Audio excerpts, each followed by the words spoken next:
عتبہ کہنے لگا ابو جہل سے اور دیگر لوگوں سے کہ بڑی ہو گئی لڑائی، بڑی ہو گئی بحث، اس طرح کرتا ہوں میں جا کے نہ تو محمد ابن عبداللہ صلی اللہ، میں جا کے بات کرتا ہوں حضور سے۔ عتبہ آ گیا، کہنے لگا میں مذاکرات کرتا ہوں۔ صاحب نے کہا چل تو سیانہ آدمی ہے، سمجھدار ہے، چلا جا۔ جا کے نہ تو وہی باتیں جو وہ ہمیشہ کرتے تھے، نبی کریم علیہ السلام سے کہنے لگا ہم سارے آپس میں ہیں، برادری ہے، قبیلہ ہے، ایک شہر ہے، پھر بھی لڑائیاں شروع ہو گئی ہیں۔ جو آپ کا کلمہ پڑھتے ہیں وہ الگ ہو گئے، جو ہمارے معاذ اللہ طریقے پہ ہیں وہ الگ ہیں، تو کوئی بات چیت نہ کر لیں بیٹھ کے؟ تو حضور نے فرمایا کرو نا۔ کہنے لگا اگر آپ سرداری چاہتے ہیں تو ہم دیتے ہیں، اور اگر آپ مال و دولت چاہتے ہیں تو معاذ اللہ ہم دیتے ہیں، جو آپ کہتے ہیں ہم کرتے ہیں۔ کسی طرح کا بھی آپ کا مطالبہ ہے تو ہم پورا کرنے کو تیار ہیں، تو آپ بتا دیں ہم وہ کر دیتے ہیں۔ وہ بڑی اس نے لمبی چوڑی تقریر کی، جتنی آفرے گنا سکتا تھا گنوائیں۔ کریم خاموش رہے۔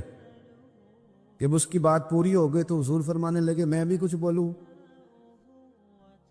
کہنے لگا بولیں۔ میرے نبی پاک نے قرآن پاک پڑھنا شروع کر دیے، چند آیتیں پڑھی، کھڑا تھا بیٹھ گیا، پھر اٹھ پڑا، کبھی ادھر جاتا ہے کبھی ادھر آتا ہے۔ حضور نے تلاوت ختم کی، کہا کوئی بات کرنی ہے؟ کہنے لگا نہیں مجھے اجازت دے دے۔ واپس گیا، جب گیا نا تو ابو جہل دور سے دیکھ کے کہنے لگا جو گیا تھا وہ تو عتبہ تھا، اور یہ جو آ رہا ہے یہ کوئی اور ہے، یہ کوئی اور ہے، یہ وہ نہیں ہے جو گیا تھا۔ واپس آیا تو کہا کیا طے ہوا؟ کہنے لگا یار طے کیا کرنا ہے، میں نے شاعر بھی دیکھے، کاہن بھی دیکھے، جادوگر بھی دیکھے، میں نے زمانہ گھوما ہے، اور جو قرآن وہ پڑھتے ہیں وہ بندے کا کلام نہیں، وہ رب کریم کا ہی کلام ہے، وہ اللہ کا کلام ہے، تم نہیں مقابلہ کر سکتے، تم باز آ جاؤ، وہ تمہارے بس کی بات نہیں۔ تیرے آگے ہیں یوں دبے لچے فصحا عرب کے بڑے بڑے، کوئی جان منہ میں زبان نہیں بلکہ جسم میں جان نہیں، اور کروں تیرے نام پہ جان فدا، نہ بس ایک جان دو جہاں فدا، میرا دو جہاں سے بھی نہیں جی بھرا، میں کروں کیا کروڑوں جہاں نہیں۔ اللہ تبارک و تعالیٰ نے انسانی زندگی میں تمام موسم رکھے ہیں، بچپن کا موسم، جوانی کی بہار، بڑھاپے کے اوقات، اپنوں کا ملنا، اپنوں کا بچھڑنا، شادیوں کی خوشیاں اور جنازوں کے غم، یہ سارا کچھ انسانی زندگی کا حصہ ہے۔ لیکن انسان چونکہ طبعی طور پر کمزور ہوتا ہے، اپنے مزاج کے لحاظ سے بہت ساری جگہوں پہ اس میں ضعف پایا جاتا ہے، تو یہ کرتا یہ ہے کہ جس تسلی کے ساتھ خوشی کو قبول کرتا ہے، اسی طرح کھلے دل کے ساتھ غم کو قبول نہیں کرتا۔ من چاہی زندگی گزارنا چاہتا ہے، حالانکہ من چاہی زندگی تکلیف کا باعث ہوتی ہے، رب چاہی زندگی انسان کو سکون عطا کرتی ہے۔ اللہ تعالیٰ نے انسان کے ساتھ آزمائشیں رکھی ہیں، جس طرح اللہ تعالیٰ کی طرف سے ملنے والی نعمتوں کو قبول کرتا ہے، اسی طرح اس کی طرف سے آنے والی آزمائشوں کو بھی کھلے دل سے اسے قبول کرنا چاہیے۔ اور یہ بات درست ہے کہ وما اصابکم من مصیبت فبما کسبت ایدیکم، انسان پر کچھ مصیبتیں وہ آتی ہیں جو اس کے ہاتھوں کے کسب کی وجہ سے آتی ہیں۔ بہت ساری قوموں پر عذاب اس لیے آئے کہ انہوں نے بعض گناہ کیے تھے، لیکن یہ یاد رکھیے گا کہ عذاب ہمیشہ گناہوں کی وجہ سے نہیں آتے، تکلیفیں ہمیشہ گناہوں کی وجہ سے نہیں آتی۔ انسان دکھوں میں، مشکلات میں صرف اپنی غلطیوں کی وجہ سے نہیں الجھتا، بلکہ نبی پاک علیہ الصلاۃ والسلام نے فرمایا ہے اللہ تعالیٰ کسی بندے کو کوئی درجہ دینا چاہتا ہے، اس کے اعمال اس طرح کے نہیں ہوتے کہ اسے درجہ دیا جائے، اللہ اسے کسی مشکل میں ڈال کے اس کے درجے کو بلند فرما دیتا ہے۔ بلندی درجات کے لیے، قرب الہی کے لیے، اللہ تبارک و تعالیٰ کی بارگاہ کی معرفت کے لیے بھی مصائب آتے ہیں۔ آپ دیکھیے نا، نبی پاک صلی اللہ تعالی علیہ وسلم نے فرمایا سب سے زیادہ تکلیفیں انبیاء پہ آتی ہیں، اور فرمایا میں اللہ کا محبوب ہوں، انبیاء کا سردار ہوں، میرے اوپر سب سے زیادہ تکلیفیں آئی ہیں، آزمائشیں آ جاتی ہیں، اور رب فرماتا ہے وَلَنَبْلُوَنَّكُمْ بِشَيْءٍ مِّنَ الْخَوْفِ وَالْجُوعِ، ہم ضرور تمہیں آزمائیں گے کچھ خوف کے ساتھ، کچھ بھوک کے ساتھ، وَنَقْصٍ مِّنَ الْأَمْوَالِ وَالْأَنفُسِ وَالثَّمَرَاتِ، ضرور تمہیں آزمائیں گے پھلوں کی اور جانوں کی کمی کے ساتھ۔ اگر تم اس میں ثابت قدم رہے، شکوے نہ کیے، اپنے رب کی رضا پہ تم راضی رہے، تو وَبَشِّرِ الصَّابِرِينَ، اے محبوب پھر جو میری رضا پہ صبر کریں انہیں میری جنت کی خوشخبری بھی عطا فرما دے۔ ہم تمہیں ضرور آزمائیں گے، خوف بھی، بھوک بھی، مالوں اور جانوں کی کمی بھی۔ مومن کی یہ شان ہوتی ہے کہ وہ کسی بھی موقع پر اپنے رب سے شکوہ نہیں کرتا، کسی بھی حال میں اپنے رب کی شکایت نہیں کرتا۔ نبی کریم علیہ الصلاۃ والسلام نے فرمایا اگر اللہ تعالیٰ کسی بندے کو بیمار کرے اور پھر اس بیماری پر وہ صبر کرے اور آنے والوں سے رب کا شکوہ نہ کرے، تو فرمایا اللہ تعالیٰ نے جو گوشت اسے دیا ہوتا ہے اس سے بہتر گوشت اللہ اسے عطا کر دیتا ہے۔ اگر اللہ تعالیٰ کی حکمت غالب ہو اور تقاضا اس بیماری میں اس بندے کے انتقال کے کر جانے کا ہو، تو فرمایا پھر اللہ تعالیٰ اسے شہادت کا درجہ عطا فرما دیتا۔ آزمائشیں آ جاتی ہیں، انسان پر مصائب آ جاتے ہیں، دکھ آ جاتے ہیں، تکلیفوں کا سامنا بندے کو کرنا پڑ جاتا ہے۔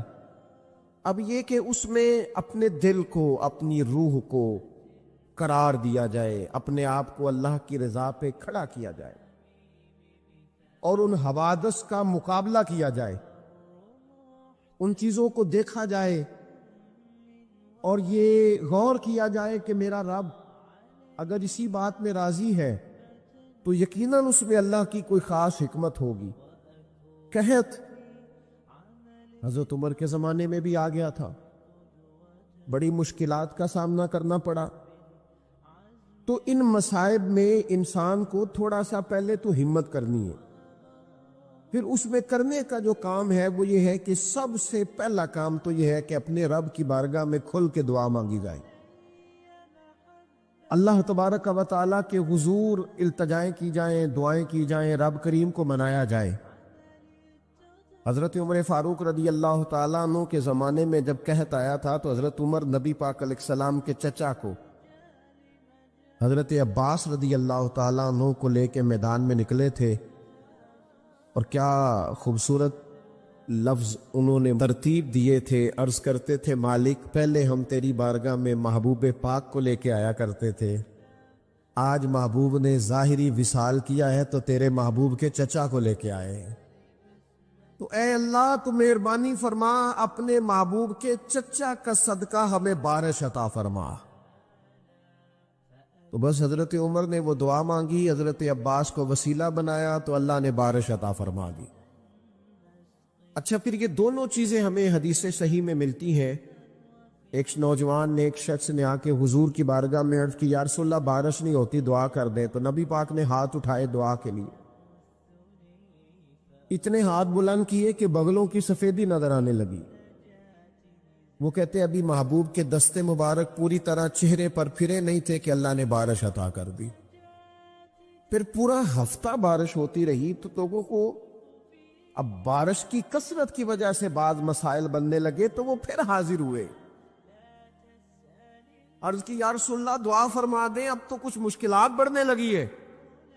تو حضور نے پھر ہاتھ اٹھائے، کہے اللہ اپنا فضل نصیب فرما، مہربانی فرما، کبھی بارش کی ضرورت ہوتی ہے اور کبھی بارشوں کا کثرت سے ہونا وہ تکلیف کا باعث ہو جاتا ہے بعض جگہوں پر۔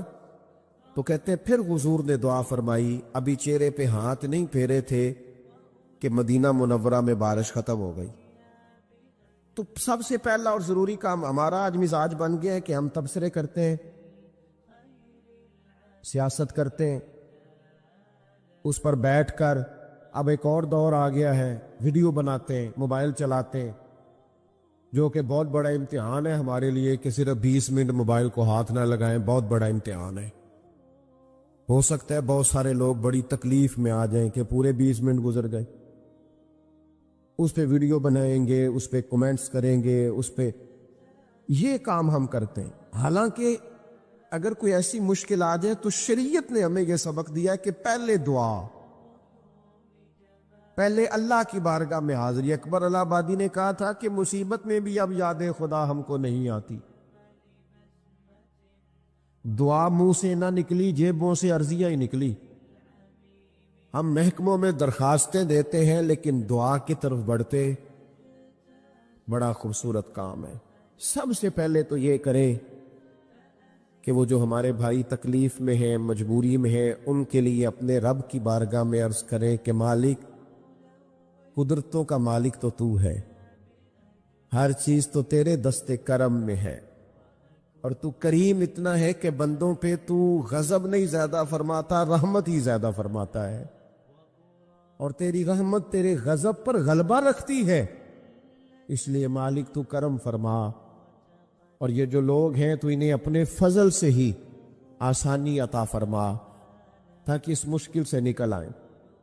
جن دنوں قحط آیا تھا نا مکہ مکرمہ مدینہ طیبہ میں حضرت عمر کے زمانے میں، تو حضرت عمر فاروق فرماتے میں نے بغیر گھی کے کبھی کھانا نہیں کھایا تھا، لیکن میں نے قسم اٹھا لی تھی کہ جب تک سب لوگوں کو راشن کھانا میسر نہیں آتا میں بھی گھی نہیں کھاؤں گا۔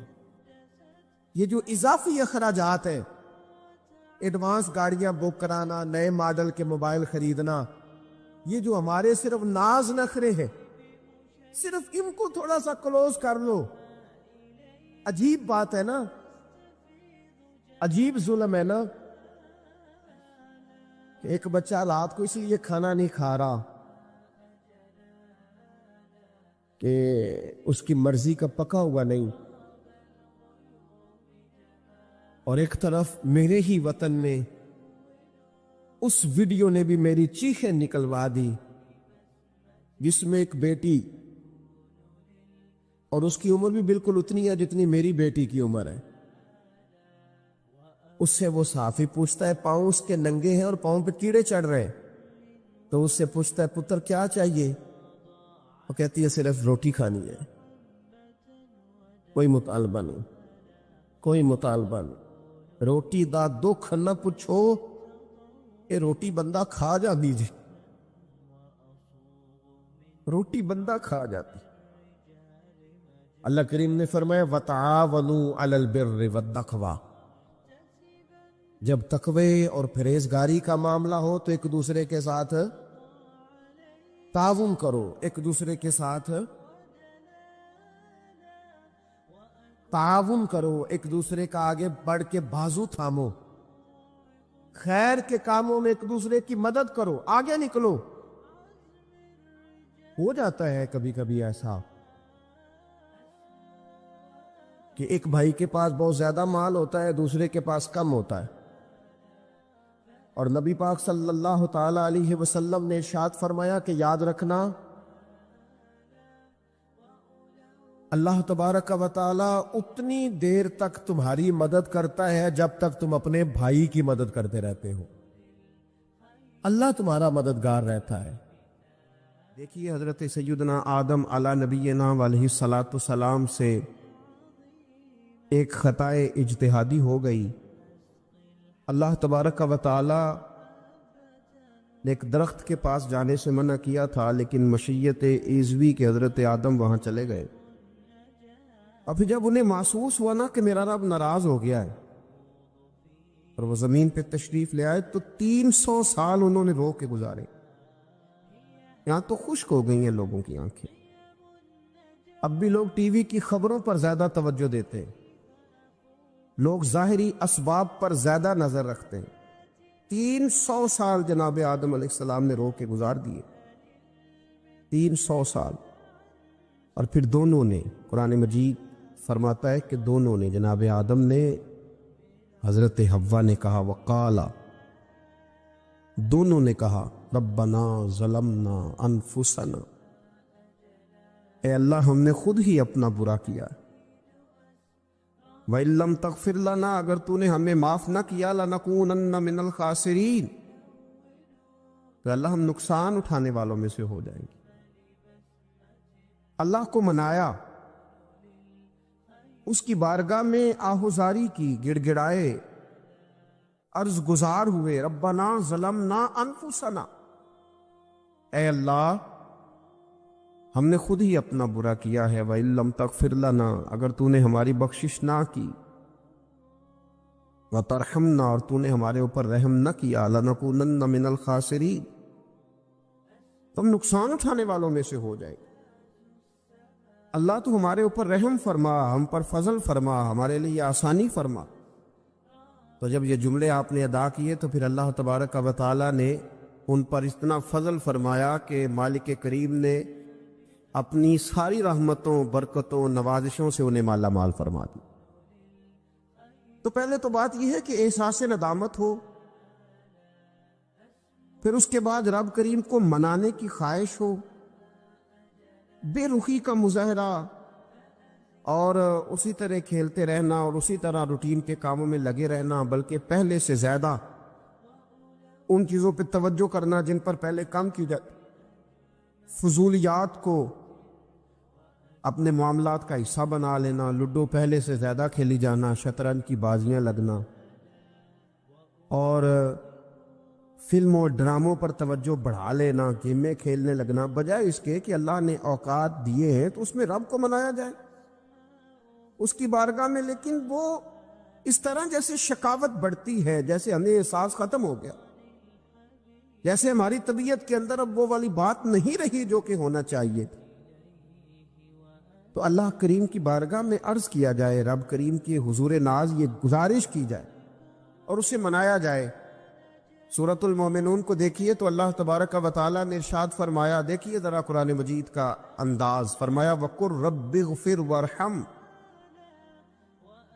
کہا اے محبوب آپ فرمائیے، آپ مجھ سے کہیے، رب اغفر، یا اللہ تو معاف فرما دے، یا اللہ تو اپنے بندوں کو معاف فرما دے، ورحم، اور اللہ تو رحم فرما۔ اور محبوب آپ یہ کہیے کہ وانت خیر الراحمین، اے اللہ تو سب سے بڑھ کر رحم فرمانے والا۔ اے محبوب آپ یہ کہیے، یہ دیکھیے انداز، اللہ تو نے معاف کرنا ہے تو کر دے، فرمایا نہیں میرے حبیب پہلے کہیں گے، حضور فرمائیں گے، میں اپنے محبوب کی زبان اطہر سے اس بات کو سننا محبوب رکھتا ہوں۔ میرے محبوب کریم علیہ السلام فرمائیں گے، وَقُلْ رَبِّ اغْفِرْ وَارْحَمْ وَأَنْتَ خَيْرُ الرَّاحِمِينَ، اے محبوب آپ مجھے کہیے کہ اللہ تو بخش دے، رحم فرما، اور تو سب سے بڑھ کر رحم کرنے والا ہے، کوئی آنکھو شاید مان جاوے تے میرا کام تتڑیدہ بن جاوے۔ اے محبوب آپ کہیے کہ اے اللہ تو رحم فرما، تو کرم فرما، اور تو سب سے بڑھ کر رحم کرنے والا۔ نبی پاک صلی اللہ علیہ وسلم نے نا ہماری توجہ دلائی، حضور صلی اللہ علیہ وسلم نے فرمایا بے توجہی کے ساتھ ادھر ادھر خیالات کر کے رب سے نہ مانگا کرو، تردد کے ساتھ، بے یقینی کے ساتھ نہ مانگا کرو، بلکہ رسول کریم صلی اللہ علیہ وسلم نے فرمایا، یہ حدیث پاک مسلم شریف میں موجود ہے، حضور فرمانے لگے جب رب سے مانگو نا تو اصرار کر کے مانگو، جب رب سے مانگو تو اصرار کر کے، بچہ ناز دکھا رہا ہے اصرار کر، اللہ سے مانگو تو اصرار کر کے مانگو، اور فرمایا رغبت کے ساتھ مانگو۔ کیا خوبصورت لفظ ہے حدیث کے، حضور فرمانے لگے اصرار کر کے مانگو، رغبت کر کے مانگو، رب کے لیے کوئی چیز دینا مشکل تو نہیں ہے نا، اس کے لیے کوئی مشکل ہے تمہیں عطا کرنا؟ تو رغبت کر کے اللہ سے سوال کرو، اسے مناؤ۔ اور خود نبی پاک صلی اللہ علیہ وسلم کا حال یہ تھا، حضرت عائشہ صدیقہ رضی اللہ تعالیٰ عنہ فرمانے لگی کہ نبی پاک دعا رسول اللہ صلی اللہ علیہ وسلم، یہ لفظ ہیں حضرت عائشہ کے، اللہ اکبر، ذرا ان میں ڈوب کر دیکھیے گا، ذرا ان لفظوں میں کھو کر دیکھیے گا ام المومنین کیا فرماتی ہیں۔ حضرت عائشہ صدیقہ فرماتی ہیں، یہ بھی مسلم میں موجود ہے، کہتی ہیں دعا رسول اللہ، کہتے ہیں نبی پاک نے دعا مانگی، حضور نے دعا مانگی۔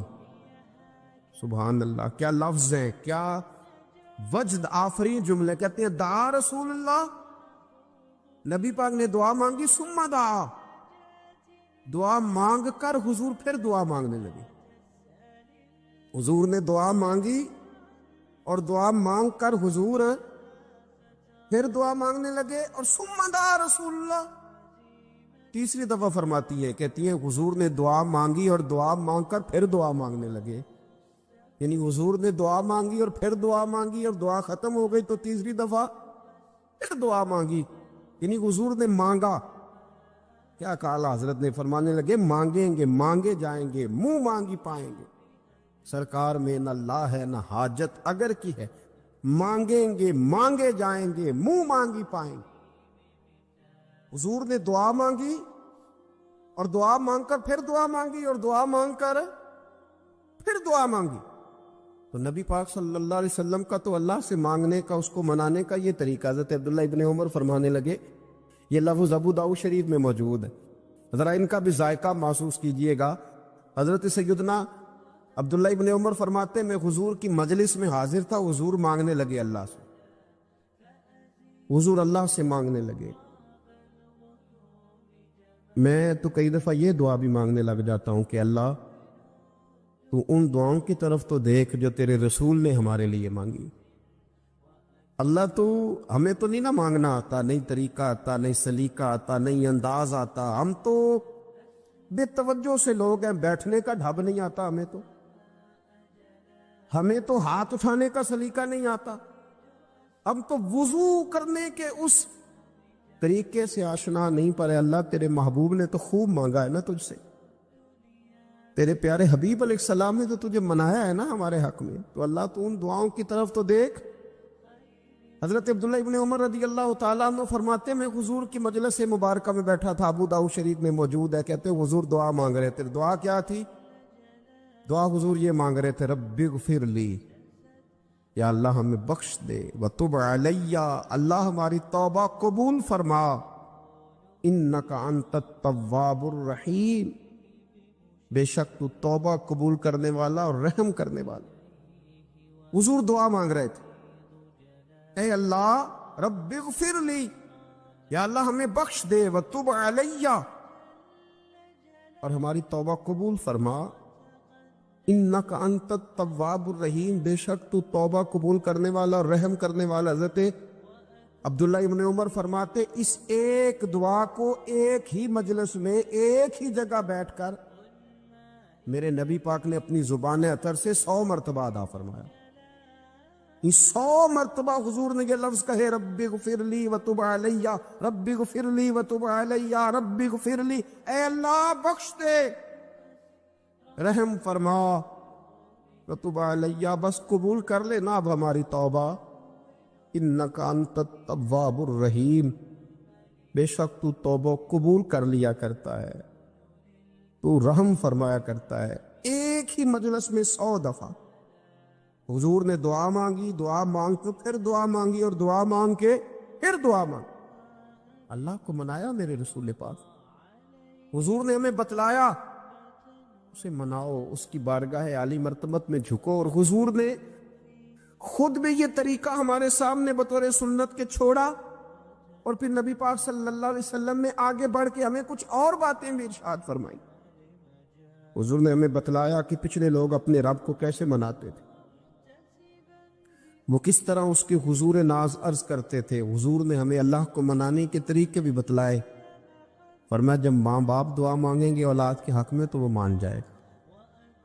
حضور علیہ السلام نے فرمایا جب مسافر دعا مانگے گا تو اللہ مان جائے گا۔ فرمایا میرے رسول کریم نے جب بیمار دعا مانگے گا تو اللہ مان جائے گا۔ اور سید عالم علیہ السلام فرمانے لگے جب تمہارے ضعیف، کمزور، مجبور لوگ دعا مانگیں گے تو اللہ مان جائے گا۔ اور حضور نے فرمایا جب تم فرض ادا کر کے دعا مانگو گے تو اللہ مان جائے گا۔ اور میرے محبوب نے فرمایا جب پچھلی رات اٹھ کے تم اس کے حضور عرض کرو گے تو وہ تمہاری دعاؤں کو قبول کر لے گا، وہ تم مان جائے گا۔ اور حضور نے ہمیں دن بتائے، فرمایا جمعے والے دن مانگنا مان جائے گا، شب قدر کو مانگ لینا مان جائے گا، شب برات میں دعائیں کرنا وہ مان جائے گا، رمضان کی راتوں میں مانگنا مان جائے گا، قرآن پاک کے ختم کے موقع پر دعا کرنا مان جائے گا۔ طریقے بتلائے۔ اب یہ ہے کہ ہم نے تو مانگنا تھا نا اس کی بارگاہ میں، ہم نے تو حاضر ہونا تھا، ہم نے تو جانا تھا۔ اب ہم نے آگے بڑھنا ہے، اس کے حضور عرض کرنا ہے۔ حضور نے ہمیں بتلایا کہ مومن متقی ہوتا ہے نا، پرہیزگار ہوتا ہے، اس نے کچھ نیکیاں بھی کی ہوتی ہیں، جس طرح اسے اپنے گناہوں کا پتہ ہوتا ہے نا، اسے پتہ ہوتا ہے کہ نہیں یار فلاں کام میں نے فقط اللہ کی رضا کے لیے کیا ہوا ہے، وہ میرا اور میرے رب کا راز ہے۔ فرمایا جب تم بڑے الجھ جاؤ نا، جب تم بڑی آزمائش میں آ جاؤ اور جب تم سمجھ لو کہ اب میں بڑی تکلیف میں آ گیا ہوں، تو پھر ایک طریقہ حضور نے ہمیں اور بھی بتلایا مانگنے کا، ایک اور طریقہ بھی بتلایا، اور وہ روایت صحیح مسلم میں موجود ہے۔ راوی حضرت عبداللہ ابن عمر رضی اللہ تعالیٰ عنہ، حضور فرماتے ہیں 3 لوگ سفر کر رہے تھے۔ یہ آپ اندازہ فرمائیے صحیح مسلم کی حدیث ہے، ذرا حضور کے سمجھانے کا ایک یہ رنگ بھی ہے اللہ کو منانے کا، ایک یہ انداز بھی ہے اس کی بارگاہ میں گزارشات پیش کرنے کا، یہ بھی ایک طریقہ حضور نے ہمیں بتلایا۔ اگرچہ اپنی نیکیوں کو چھپانا چاہیے، نیکیاں جو چھپی ہوئی ہوتی ہیں وہ قیمتی ہوتی ہیں، وہ قیمتی چیزیں ہوتی ہیں جو لوگوں نے چھپا کر کے رکھی ہوتی ہیں۔ حضرت عبداللہ ابن عمر فرمانے لگے کہ نبی پاک صلی اللہ علیہ وسلم فرماتے ہیں 3 لوگ سفر کر رہے تھے، رستے میں طوفان آ گیا، تیز بارش شروع ہو گئی، تو حضور فرماتے ہیں وہ تینوں بارش سے بچنے کے لیے ایک غار میں چھپ گئے۔ ان کو پتہ ہے پرانے زمانے کے اندر غاریں ہوتی تھیں، اور لوگ جب سفر کرتے تھے لمبے تو پتھروں اور پہاڑوں کے بیچ میں سے سفر کرتے تھے، وہ غار کے اندر چلے گئے۔ اب چونکہ طوفان بہت زیادہ تھا، جب وہ غار کے اندر چلے گئے تو اللہ کے پیارے حبیب صلی اللہ علیہ وسلم فرماتے ہیں پتھر اوپر سے لڑکتا ہوا آیا اور غار کے منہ کے آگے آ کے اس نے غار کو بند کر دیا۔ اب اتنا تیز اور اس مضبوطی کے ساتھ وہ پتھر لگا اور اتنا صحیح فٹ ہوا کہ اندر روشنی آنی بھی ختم ہو گئی۔ اب 3 لوگ ہیں، تھوڑی دیر تو وہ پریشان رہے کہ شاید اب کبھی بچ نہیں سکیں گے، شاید چاروں جانب اندھیرا ہی ہے اور اندھیرا ہی رہے گا، شاید یہاں سے نکلنے کے لیے اب ہمیں کوئی رستہ میسر نہیں آئے گا۔ وہ پہلے تو پریشان ہوئے، پھر کہنے لگے یار اس طرح کرو، ذرا غور کیجئے گا میری بات پہ۔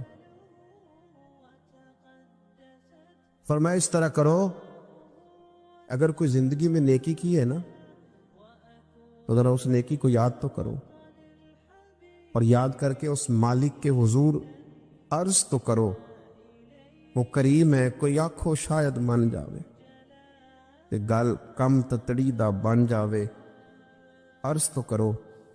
ان میں سے یہ آپ اندازہ فرمائیے، یہ بات بیان کون کر رہا ہے؟ یہ مدینے والے رسول بیان کر رہے ہیں، یہ نبی پاک علیہ السلام نے بیان فرمایا، یہ وہ کہانی ہے جو ہمیں ہمارے نبی پاک نے سنائی، رسول کریم علیہ السلام نے ہمیں بتلائی، یہ داستان محبت۔ حضور فرمانے لگے ایک نے ان میں سے ہاتھ اٹھائے اور اس نے انداز کیا چھیڑا، عرض کرنے لگا اللہ تو جانتا ہے نا میں نے بکریاں رکھی ہیں، میں غریب ہوں، مزدور ہوں، اور مالک تو یہ بھی جانتا ہے کہ میرے بچے بھی ہیں، بیوی بھی ہے، اور میں جب بھی گھر لوٹا ہوں تو دودھ میں نے بچوں اور بیوی کو پہلے نہیں دیا، بوڑھے ماں باپ کو پہلے دیا۔ اللہ میں نے ان کے ساتھ ہمیشہ کرم کے بازو کھول کر معاملہ کیا. وہ غار میں تنہا بیٹھے ہیں اور اپنے مالک کو منا رہے ہیں. عرض کرتے ہیں اللہ تجھے یاد ہے نا ایک رات جب میں بڑی دیر سے لوٹا تھا, لکڑیاں کاٹتے درخت تلاش کرتے مجھے دیر ہو گئی, میں دیر سے لوٹا تھا, نیت یہ کر رکھی تھی کہ دودھ سب سے پہلے ماں باپ کو پلاؤں گا. مالک جب میں لوٹا تو وہ بوڑھے تھک کر کے سو گئے تھے. میری بیوی نے مجھے کہا کہ بچوں کو پلا دو, وہ سو گئے. تو میں نے کہا نہیں, میرے ذمے ہے ان بوڑھوں کے دل کو ٹھنڈا کرنا, ان سے پیار کرنا. اللہ بیوی مانگتی رہی, بچے طلب کرتے رہے, میرے ٹانگوں میں گھومتے رہے, بار بار آتے رہے, اور میں نے دودھ نہیں پلایا. اے مالک فجر ہو گئی, آفتاب طلوع ہونے کا وقت آ گیا, پر میں نے ماں باپ کے بیدار ہونے کا انتظار کیا. اے اللہ, وہ جب اٹھے تو ان کی آنکھوں میں جو میرے لیے دعا تھی اور ان کے سینوں میں جو میرے لیے کرم تھا, اگر تیری بارگاہ میں وہ نیکی قبول ہے تو مالک پھر رحم فرما, میں اس مشکل سے آسانی عطا فرما. سنو سنو, رسول کریم صلی اللہ علیہ وسلم فرماتے ہیں کہ اس بندے کی دعا مکمل ہوئی تو پتھر تھوڑا سا سرک گیا, اور اتنا سرکا کہ آسمان نظر آنے لگا. جس نے ماں باپ کو منایا ہے, ان سے پیار کیا ہے, پھر یہی بات وسیلہ بن جائے گی رب کے ماننے کا. پھر یہ وسیلہ بنے گی, اللہ اس سے مان جائے گا. پھر رسول کریم صلی اللہ علیہ وسلم فرمانے لگے, دوسرا بولا اور عرض کرنے لگا کہ اے اللہ, تو جانتا ہے مجھے اپنے چچا کی بیٹی بھانے لگی تھی, میں اس کی طرف رغبت کرنے لگا تھا, اور میں نے جب اس سے جا کے ارادہ کیا کہ میں تیرا طالب ہوں, تو اس نے مجھے کہا کہ پہلے 100 دینار لاؤ. بانا تو اللہ, میں نے مشقت کر کے 100 دینار جمع کیے, اور جب میں پوری طرح اس پر حاوی ہو گیا, وہ میرے قبضے میں آ گئی اور گناہ کا میں نے ارادہ کر لیا, تو اس عورت کے منہ سے ایک جملہ نکلا کہ اللہ سے ڈر. اے مالک, وہ میرے قبضے میں تھی. اے اللہ, میں گناہ پر قادر تھا, میں چاہتا تو گناہ کر لیتا, لیکن جب اس نے تیرا نام لے کے کہا نا کہ اللہ سے ڈر, اللہ میں ڈر گیا, میں اسے چھوڑ کے آ گیا. اگر تجھے یہ بات پسند ہے تو پھر نکال دینا اس مشکل سے, پھر کر دینا کرم. اللہ, میری بھی تو چڑھتی جوانی تھی نا, میں بھی تو سب کچھ کر سکتا تھا, پر تیرے لیے, تیری خاطر میں لذت گناہ سے باز رہا, تو اللہ تو رحمت فرما دے. حضور فرماتے ہیں اس کی دعا مکمل ہوئی تھی کہ پتھر تھوڑا اور سرک گیا. پھر تیسرا بولا, اور اس نے بول کے کہا, اے اللہ, ایک مزدور کو, ایک دیہڑی دار کو, ایک غریب کو میں نے کام پہ رکھا ہوا تھا, یہ تیرا اور میرا راز ہے اللہ. وہ مزدور, وہ دیہڑی دار میرے پاس کام پہ لگا تھا, کچھ چاول میں نے اس کی اجرت مقرر کر دی کہ تو کام مکمل کرے گا تو میں تجھے دوں گا. وہ جب اجرت لینے کا وقت آیا تو وہ بگڑ کر ناراض ہو کر چلا گیا. میں اسے ڈھونڈتا رہا, وہ مجھے ملا نہیں. میں نے اس کے چاولوں کی قیمت کاروبار میں انویسٹ کر دی, اس کا تھوڑا سا سرمایہ, پر میں نے کھایا نہیں. پھر وہ اس سے میں کاروبار کرتا رہا, اور اتنا کاروبار کیا کہ بہت ساری گائیں اور ان کے چرواہے تیار ہو گئے. وہ سالوں کے بعد لوٹا, میں نے اس غریب کا مال کھایا نہیں بلکہ بڑھایا, محفوظ کر کے رکھا. وہ سالوں کے بعد لوٹا اور کہنے لگا میرا مال. تو میں نے کہا وہ ساری گائیں تیری ہے, وہ چرواہا تیرا ہے, یہ سارا کچھ تیرا ہے. وہ کہنے لگا تو مجھ سے مذاق کرتا ہے, میں غریب کہاں اور گاؤں اتنی بڑی گائیں کہاں, تو مذاق کرتا ہے. تو میں نے کہا مذاق نہیں, میں نے اپنے رب سے ڈر کے تیرے مال کی حفاظت کی, یہ تیرا ہے. اے اللہ, میں کھا بھی تو سکتا تھا نا, پر تجھ سے ڈر کر میں نے وہ سارا محفوظ رکھا. اللہ, اگر تجھے میری یہ ادا پسند ہے تو پھر آج مان جانا, آج راضی ہو جا. اللہ کے رسول فرماتے ہیں اس کی دعا مکمل ہوئی تھی کہ پتھر لڑکا اور ان کے لیے رستہ بن گیا. وہ باہر آ گئے تو حضور نے ہمیں بتلایا کہ وہ تمہاری نیکیاں جو چھپی ہوئی ہیں, وہ تمہاری نیکیاں جو تم نے خالص اللہ کی رضا کے لیے کی ہیں, ان نیکیوں, ان اعمال کا وسیلہ بھی تمہارے رب کے ماننے کا ذریعہ بن جائے گا. اس کو منایا جائے، اس کے حضور حاضری دی جائے، اس سے بخشش کا سوال کیا جائے،